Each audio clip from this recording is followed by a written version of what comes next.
முதல் வாசகம். ஆண்டவர் வலிமை வாய்ந்த வீரரைப் போல என்னோடு இருக்கின்றார்.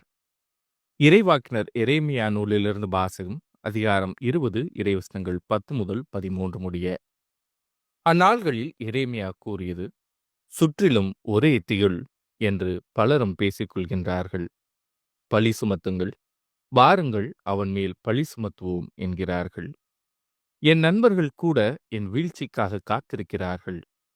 ஒருவேளை அவன் மயங்கி விடுவான், நாம் அவன் மேல் வெற்றி கொண்டு அவனை பழிதீர்த்துக் கொள்ளலாம் என்கிறார்கள்.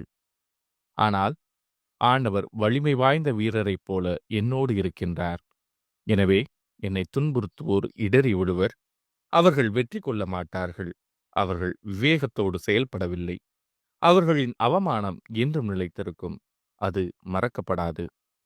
படைகளின் ஆண்டவரே, நேர்மையாளரை சோதித்தெறிபவரும் உள்ளுணர்வுகளையும் இதய சிந்தனைகளையும் அறிபவரும் நீரே. நீர் என் எதிரிகளை பழிவாங்குவதை நான் காண வேண்டும். ஏனெனில் என் வழக்கை உம்மிடம் எடுத்துரைத்துள்ளேன். ஆண்டவருக்கு புகழ் பாடுங்கள், அவரை புகழ்ந்தேத்துங்கள். ஏனெனில் அவர் வறியோரின் உயிரை தீயோரின் பிடியினின்று விடுவித்தார். இது ஆண்டவரின் அருள்வாக்கு. இறைவா, உமக்கு நன்றி. பதிலுரை பாடல்.